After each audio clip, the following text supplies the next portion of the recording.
Salut, grain d'étoile, grain de cacahuète.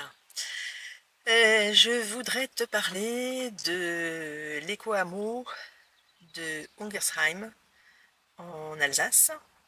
Alors, cet éco-hameau fait partie d'un village. Ungersheim, c'est un village qui est, je crois, un pionnier dans la transition écologique, porté par le maire Jean-Luc Mensch, qui a initié tout cela il y a, je sais pas, environ 35 ans. Voilà, il a été réélu plein de fois. Il a aujourd'hui à peu près 80 ans. Voilà, donc il a initié toute sa ville. Alors il y a plein de reportages sur YouTube, hein, sur ce village. Donc je te mettrai par exemple le lien que la commune a fait sur eux, qui est très bien fait. Voilà, bon, c'est pas la peine de refaire ce qui est déjà très bien fait. Par contre, moi je vais te parler un peu de mon sentiment, de ce que j'ai ressenti là-bas, et puis en fait surtout de mes questions, mes interrogations.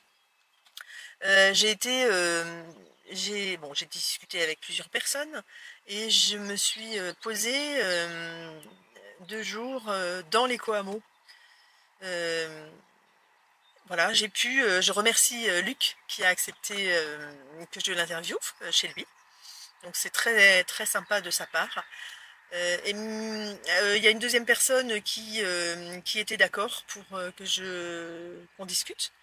Mais au moment du rendez-vous, bah, il n'était pas là. Et en fait, il s'est produit quelque chose, c'est que depuis 2 jours, en fait, j'étais sur leur parking, hein. Leur parking, c'est du bitume, et en dessous d'une ligne à haute tension. Et moi, je me sentais pas bien, en fait. Je me sentais mal, voilà. Les énergies étaient pas bonnes. Je peux pas expliquer, en fait. Mais du coup, je suis partie. Voilà. Et le maire qui devait me contacter, donc je suis arrivée le vendredi. J'ai envoyé un SMS au maire en lui disant, j'avais été introduite hein, par une autre personne, en lui disant que j'étais là et que s'il souhaitait, on pouvait se rencontrer, enfin ce serait sympa pour échanger.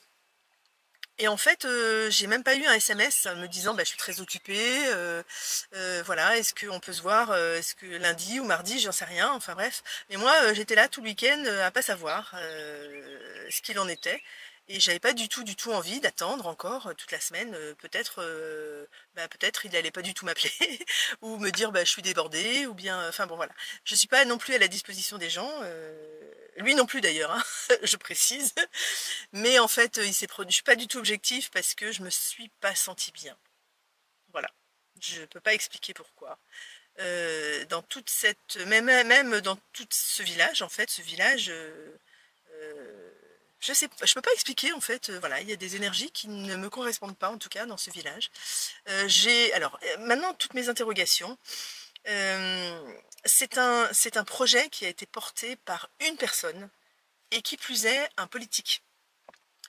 Donc, quid est-ce que ce projet est porté par tous les membres du village? Est-ce que en plus de 30 ans, est-ce qu'il a réussi à convaincre tous ses administrés, toute la population, de le suivre et que ça devienne vraiment quelque chose d'intégrer en eux que de vivre cette transition écologique. Voilà. Moi, à part le village, l'éco-hameau d'une dizaine de maisons en terre-paille, etc., les autres dans le village, c'est des maisons tout à fait normales. Voilà, les gens ont des voitures. Enfin bon, bref, à part cette calèche où les enfants qui sert de bus pour les enfants.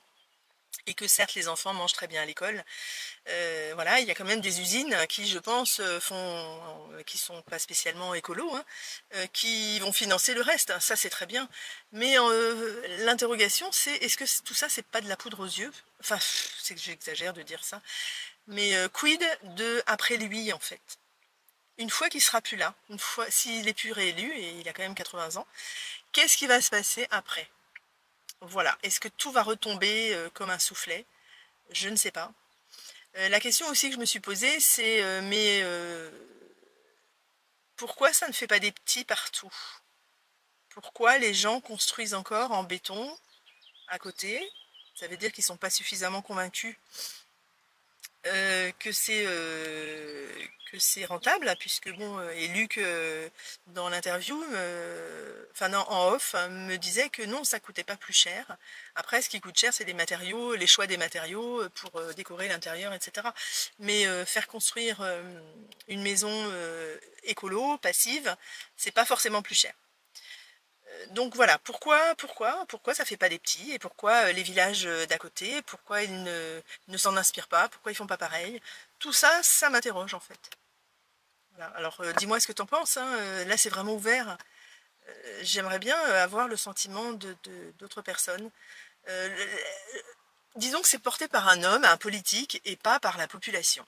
Donc maintenant, voilà, est-ce que ce genre de projet, dans les écolieux, c'est porté vraiment par des humains, par des personnes qui se fédèrent et qui ils s'approprient.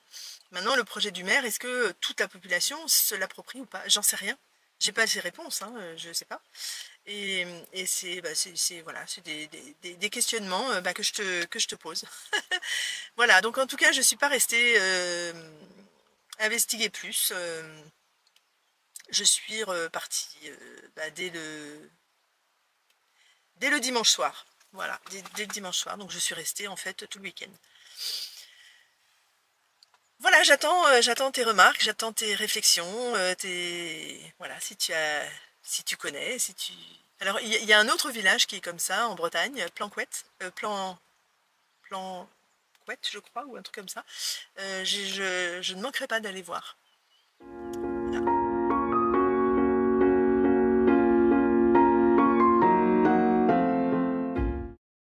Luc, je te remercie de t'accueillir chez toi. Dans cette belle maison terre-paille. Hein. Alors, qu'est-ce qui t'a motivé depuis quand tu habites à l'éco-hameau de Ungersheim? Alors donc j'ai participé au projet de la création de cet éco-hameau, donc j'y suis depuis le début, c'est-à-dire que là on va fêter les 10 ans du début de la construction le mois prochain. Donc le temps de la construction ça fait un an, donc ça veut dire que ça fait 9 ans que j'y habite. Okay. Qu'est-ce qui t'a motivé pour rentrer dans ce projet, puisque tu es là depuis le début? Ouais. Bah, en fait, alors, bon, moi je me suis toujours intéressé à la construction écologique parce que depuis que je suis petit, ça m'intéressait d'avoir une maison en bois avec des matériaux naturels, etc. J'avais déjà vu au départ, c'était surtout l'aspect visuel, artistique qui me plaisait bien dans des formes assez organiques, des matériaux naturels, etc. Ensuite, je me suis un peu plus intéressé à l'écologie, aux avantages écologiques de ces matériaux écologique, économique, hein. Ouais, économique, c'est pas toujours. Alors, des fois, on a tendance à croire que ça coûte moins cher de construire avec des matériaux naturels que de construire en standard. En fait, c'est faux parce que le standard, c'est ce qui coûte le moins cher parce que c'est ce que les entreprises ont l'habitude de faire. Voilà, c'est de l'industriel, quoi, on peut dire. Par contre, ça coûte moins cher à l'usage après.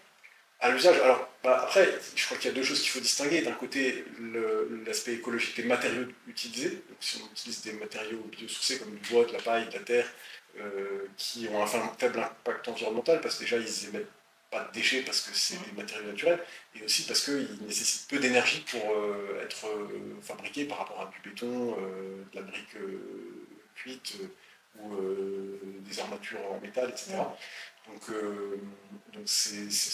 Et puis ensuite, il y a le côté isolation. On peut avoir une maison super bien isolée en matériaux totalement artificiels et qui va consommer presque rien à l'usage. Et on peut aussi avoir une maison en matériaux naturels qui est une vraie passoire thermique. Par exemple, les anciennes maisons alsaciennes en poutre avec un peu de torchis entre. C'est des vraies passoires thermiques. Ouais. C'est sûr, elles sont écologiques par rapport aux matériaux de construction, mais par rapport à l'usage, après, ça consomme beaucoup. Donc là, on a les deux à la fois. On a à la fois des matériaux naturels et à la fois une conception avec des murs épais qui permettent d'éviter les déperditions thermiques, du triple vitrage, du VMC double flux. Voilà, ça permet aussi de diminuer les dépenses d'énergie lors de l'usage de la maison. En fait, ces deux aspects-là m'intéressaient. Au départ, on était parti. Dans le projet, alors c'est le maire qui a initié le projet de ce éco-hameau. Donc toi, tu es rentré. Comment tu es rentré dans le projet? Alors comment je suis rentré dans le projet? C'était une époque où on cherchait à s'installer à acheter, enfin à construire quelque chose. Parce Donc tu es une famille, vous êtes 4, hein? on était 4, voilà. Donc, et parce que voilà, on savait maintenant où on allait faire notre carrière, voilà, on était un peu fixé et on savait qu'on voulait rester dans la région. Donc du coup, on voulait s'installer définitivement et avoir notre maison, et on voulait une maison écologique, quoi. Et disons que le côté Equamo, c'était un plus, c'était un peu un rêve, parce que je lisais beaucoup le magazine La Maison écologique, je ne sais pas si tu connais, ils en parlaient aussi. C'était un peu un rêve, et puis en plus on avait vécu un peu ce rêve pendant une période de 3 ans où on habitait une résidence en location avec 3 autres familles, et où on s'entendait très bien avec les autres familles, à tel point qu'on passait beaucoup de temps ensemble, c'était même devenu un peu nos meilleurs amis. Et j'avais trouvé ça vraiment chouette de pouvoir être à proximité des gens avec qui on partage, enfin, voilà, avec nos amis, quoi. Proche géographiquement, c'est parce que ça permet de passer beaucoup plus de temps avec eux, d'avoir un lien de confiance beaucoup plus rassurant, de partager plein de choses.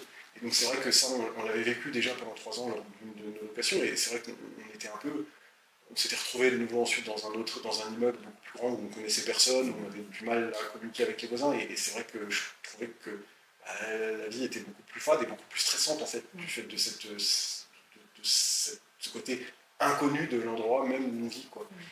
Donc c'est vrai que je voulais déjà retrouver ça, mais c'était un peu un rêve que moi je me disais c'est pas possible, parce qu'en même temps c'était important pour moi d'habiter, ça a toujours été important pour moi de pouvoir aller travailler sans voiture. Donc ça veut dire qu'il fallait que j'habite soit à côté d'une gare, soit à proximité de mon lieu de travail pour pouvoir y aller à vélo. Et ça, c'était pas négociable pour moi de devoir acheter une voiture pour pouvoir ensuite faire des trajets tous les jours en voiture. Tu vas en vélo? Là, je vais en vélo, oui. Ah oui, tu travailles tout près. Oui, je travaille à Ensisheim, à 5 km, mais j'ai travaillé à un moment donné à Roufac, qui est à 10 km, j'y allais aussi en vélo, et même une fois par semaine, j'allais à Pfastat, à 20 km, je le faisais en vélo à retour tous les jours. Ça, c'est encore faisable. Donc ça, c'était un critère très important. Voilà. Ouais. Donc ça, c'était vraiment un critère très important. Et donc, ce qui fait que j'avais vu des autres projets d'écolieux un peu partout ailleurs dans les environs, mais ça ne correspondait pas. C'était soit dans des vallées, dans les Vosges, assez perdues, ou si la voiture était le seul moyen de locomotion possible. C'est souvent le cas. Et c'est souvent le cas. Et je trouve que c'est un peu dommage, parce que d'un côté, on veut être écolo, et donc on veut... Mais il faut la voiture pour tout. Mais il faut la voiture pour tous les déplacements, donc c'est un peu paradoxal. Donc là, et en fait, on l'a un peu trouvé par hasard. On était à la foire Ecobio à Colmar. On avait déjà commencé à entamer un autre projet de construction d'une maison individuelle. Et puis à la forêt Ecobio de Colmar, il y avait un stand tenu par Umbersheim, village en transition, qui nous avait un peu intéressé. Écrit en tout petit, en bas de l'affiche, c'était marqué projet d'éco-hameau, etc.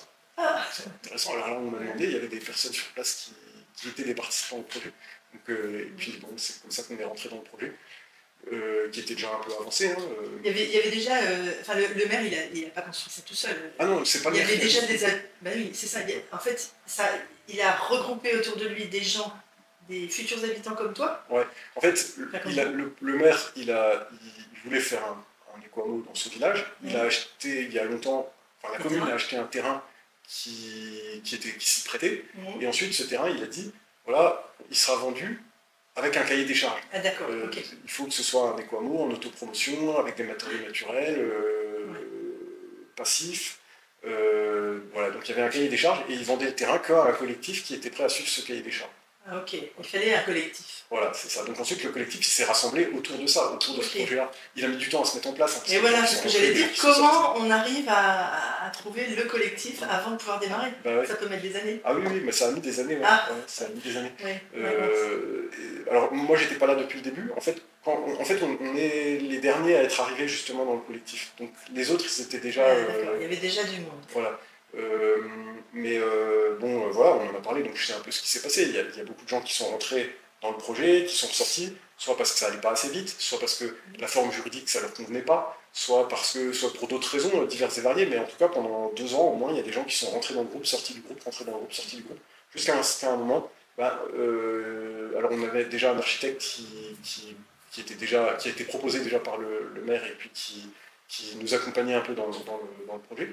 Et lui, il a dit, bon, bah maintenant, on va y aller. Donc maintenant, moi... C'était combien? À cette époque-là, ils étaient 7 foyers, et nous, on s'est rajouté avec encore un foyer de famille. Ça veut dire que il était prévu au départ un certain nombre de maisons? C'était prévu une dizaine. Et de maisons ou appartements. Et puis donc, finalement, c'est quand l'architecte a dit, bon, bah, moi, maintenant, ça fait depuis quand même pas mal d'heures que je travaille gratuitement.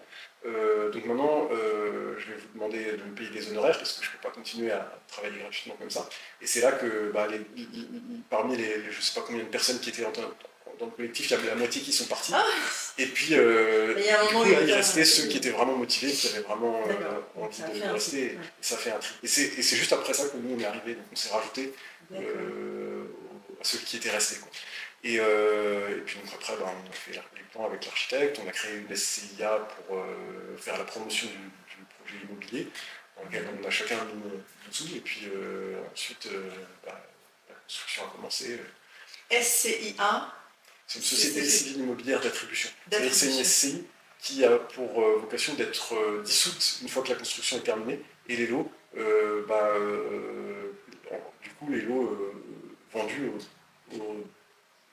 aux futurs propriétaires. Ah, Comme donc ça, ça, là, aujourd'hui, on est en ouais. copropriété, quoi. Ah, ok, Aujourd'hui, donc chacun est c'est pour la propriétaire. construction, Ouais. et après, chacun récupère Voilà. ses parts, en fait. Voilà, c'est ça. C'est ça. Et vous êtes entièrement propriétaire de votre... Voilà, de notre maison, de votre maison, et vous avez chacun un petit... Donc, on a un petit bout de jardin. Jardin qui est individuel, le reste est collectif. Et le reste est collectif. D'accord. Donc ça, il n'y a pas, si vous décidez de partir, vous vendez tout simplement, comme une maison. Voilà, c'est ça. Ok. Alors, tout simplement, et en même temps, c'est aussi aujourd'hui un problème sur lequel on se questionne. Parce que si chacun est propriétaire de son logement, ça veut aussi dire que chacun est libre de vendre à qui il veut sans aucune restriction. Oui. Et ça pose problème, parce que l'inquiétude qu'on a, c'est qu'à long terme, ce soit plus un éco-hameau et que ça devienne une copropriété. Une copropriété, un petit lotissement.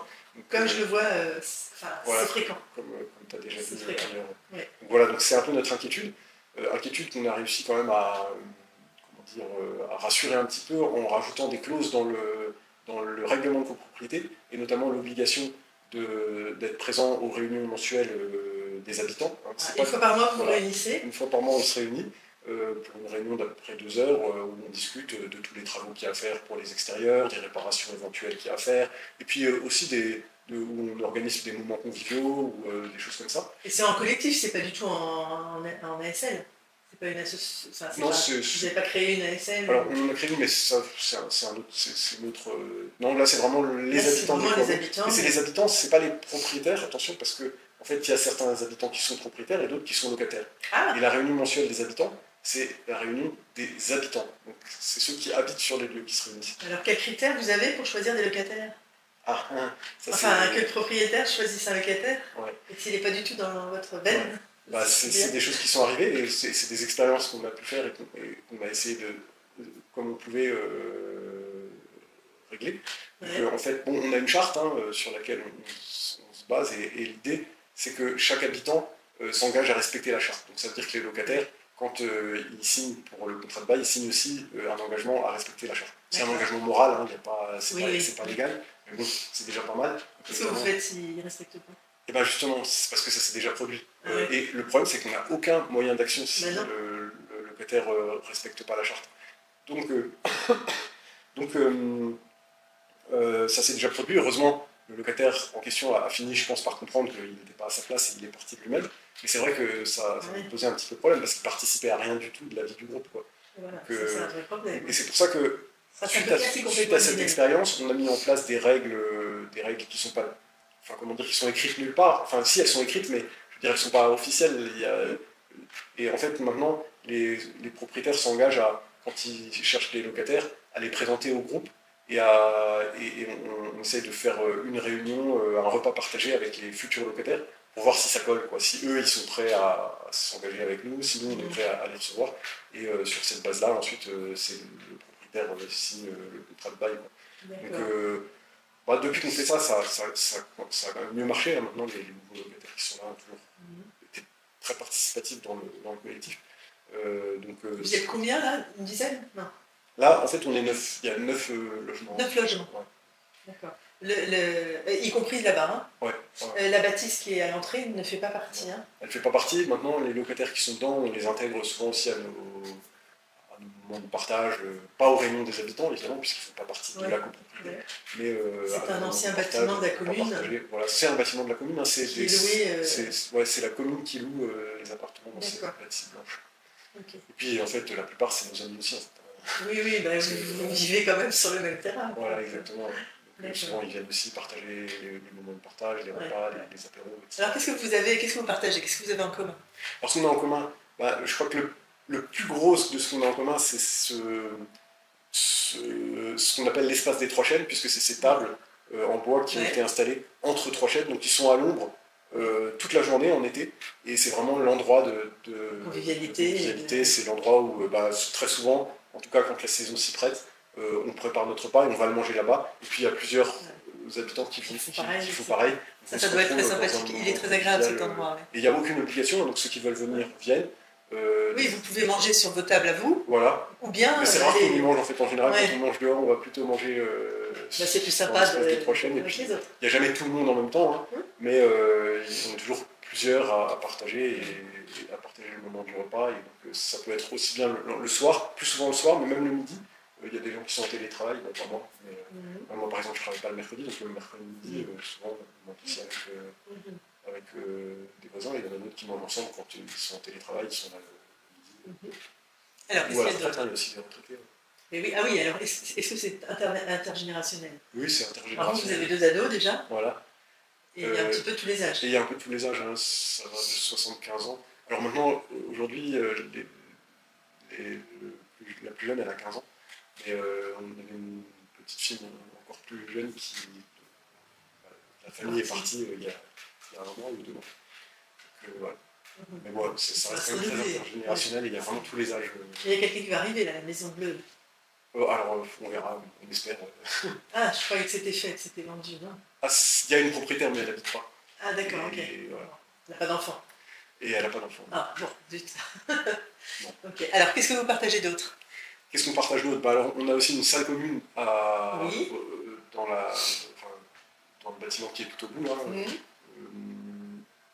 Donc voilà, c'est la salle commune qui fait office d'espace des trois chênes quand le climat ne se prête pas. En hiver. C'est un peu moins convivial. Et puis surtout, c'est pas au milieu, donc du coup, là, l'intérêt, c'est que quand il y a quelqu'un qui est à la table entre les trois chênes, tout le monde le voit, et puis ah tiens, il y a quelqu'un là-bas, je vais aller manger là-bas avec. Forcément, dans la salle commune, elle est un peu excentrée, elle est semi-enterrée. On ne voit pas quand il y a quelqu'un, et c'est pas pareil, mais ça nous permet au moins de faire nos réunions et nos repas partagés en hiver quand on est nombreux. Ensuite, qu'est-ce qu'on partage aussi? C'est le poulailler, oui. Par contre, j'ai vu qu'il y en avait un autre là-bas. Ouais, par contre, celui-là, il n'est pas à nous, c'est le poulailler d'une des personnes qui habitent dans le bâtiment communal, justement. Ah, d'accord, ok. Voilà. Donc vous, c'est le poulailler qui est là-bas. Voilà, le poulailler. Il y a un magnifique coq. Ouais, voilà. C'est une poulette au départ, hein, c'est ça? On croyait que c'était une poule. Mais voilà, il y a le poulailler qui est partagé, donc on partage l'entretien du poulailler et puis les œufs aussi. Oui, et puis il y a tous les espaces verts en fait, parce que évidemment on n'engage pas un jardinier pour s'occuper des espaces verts d'agro, donc on fait nous-mêmes. Ça nécessite quand même pas mal d'organisation, de réunions pour se mettre d'accord sur qu'est-ce qu'on fait, qu'est-ce qu'on va planter, qu'est-ce qu'on va enlever, qu'est-ce qu'on va débroussailler, qui c'est qui fait quoi. Donc voilà, ça on partage. On partage même la cuve de récupération d'eau de pluie, puisqu'on a une cuve enterrée de 9000 litres qui collecte l'eau de tous les toits de l'éco-hameau, dans laquelle on pompe tous pour arroser aussi bien le puits qui est dehors, là? Voilà, c'est ça. Qui est dehors. On utilise aussi bien pour arroser le collectif que pour arroser nos jardins individuels. Ensuite, qu'est-ce qu'on partage d'autre? Vous avez tous en toilette sèche? Non, pas tous. Pas tous? C'était un choix, chacun choisissait? Chacun choisissait, oui. Et ceux qui sont en toilettes sèches, j'ai vu qu'il y avait des bacs. Il y a des bacs de compostage pour les toilettes sèches, donc ça aussi c'est collectif, c'est géré collectivement. Mais oui, forcément. Quoi d'autre? Par contre, vous n'avez pas de buanderie commune. On n'a pas de buanderie commune. Alors, c'était un projet au départ, mais finalement ça s'est pas fait parce que finalement chacun avait sa machine à laver déjà, et puis en arrivant, et puis bon, c'est vrai que nous, quand on est arrivé, les filles étaient encore petites, il y avait pas mal de linge à faire, et ça aurait impliqué pas mal de déplacements. Et puis voilà, finalement, pour un côté pratique, finalement, pour accrocher ses draps directement chez soi, il y a de l'espace, ça convient à tout le monde. C'est pas dit qu'on ne la fasse pas une fois, en tout cas, en fait, la question, elle se posera quand les machines vont tomber en panne au fur et à mesure. Voilà, peut-être, ouais. Vous poserez peut-être la question. Peut-être, ouais. En tout cas, pour l'instant, c'est pas le cas. Par contre, tout ce qui est aussi outillage, c'est. Alors, pas tout, mais la plupart des outils, comme la tondeuse, c'est une tondeuse manuelle, c'est sans moteur. comme les outils de jardin, comme les outils de bricolage, etc. Il y a énormément de choses qui sont aussi en commun. Et, vous mutualisez. voilà, Vous avez tous mis vos affaires. Ouais. Et puis dans la cave aussi, un gros espace de rangement. On a chacun notre petite cave individuelle de 5 mètres carrés. Après, il y a un gros espace de rangement collectif aussi. Là aussi, il faut pouvoir le gérer parce que si chacun met un peu de tout et n'importe quoi là. D'où l'importance des réunions. Voilà, tout à fait. Et comment vous fonctionnez, chacun s'exprime? Vous avez une façon, enfin, ce qu'on appelle en gouvernance, je ne pense pas que ce soit le cas, vous n'avez pas besoin de gouvernance. Non. Mais comment vous organisez? On s'organise de manière assez naturelle et informelle. Hein. On essaie quand même de faire un ordre du jour avant la réunion pour savoir de quoi on va parler et quelles sont les questions à traiter et les réponses à avoir. Ouais. Ça vous tournez ou comment ça se passe? Ouais, forcément il y a des gens qui sont plus à l'aise pour faire ça. On ne va pas dire leader parce que le but c'est pas de l'idée, c'est pas mais c'est d'organiser, juste d'organiser l'ordre du jour et puis de demander, tiens, d'envoyer un mail une semaine avant la réunion pour dire voilà l'ordre du jour c'est ça, et si jamais vous avez d'autres choses à rajouter à l'ordre du jour, merci de les ajouter. Et puis ensuite on prend les points un par un, puis on discute de chaque point. Des fois il y a des questions qui sont résolues, et puis des fois il y a des questions qu'il faut attendre la réunion suivante pour les résoudre, en fonction de l'urgence et en fonction de la capacité du groupe à s'entendre. Mais au final, vous arrivez toujours à trouver... On a toujours réussi à trouver un accord. Donc ça fonctionne bien. Vous n'êtes pas trop nombreux non plus. Ouais, voilà, ça joue forcément. Ce qui est difficile, c'est les gros collectifs. C'est compliqué. Et puis vous n'avez pas, enfin bon, vous avez les extérieurs en commun, mais il n'y a pas de. Ouais, c'est ça. On a chacun notre cuisine, on a chacun notre salle à manger, on a chacun notre maison. Exactement. Donc pas de maison, ça marche pas. Voilà. Et en 10 ans, quels sont les. Est-ce que vous avez rencontré vraiment des difficultés particulières ou vraiment des moments. Des difficultés. Alors moi, personnellement, déjà pendant la construction, forcément on a rencontré des difficultés comme dans toute construction. Mais moi, ce que j'ai vraiment... Là, je me suis vraiment rendu compte de l'intérêt du collectif. C'est que quand on est un collectif à affronter ces difficultés, et ben en fait, ça permet comment dire, de faire redescendre le stress très rapidement. Quoi. Parce que de se sentir ensemble pour faire face aux difficultés. Vous avez participé à la construction, c'était pas en participatif?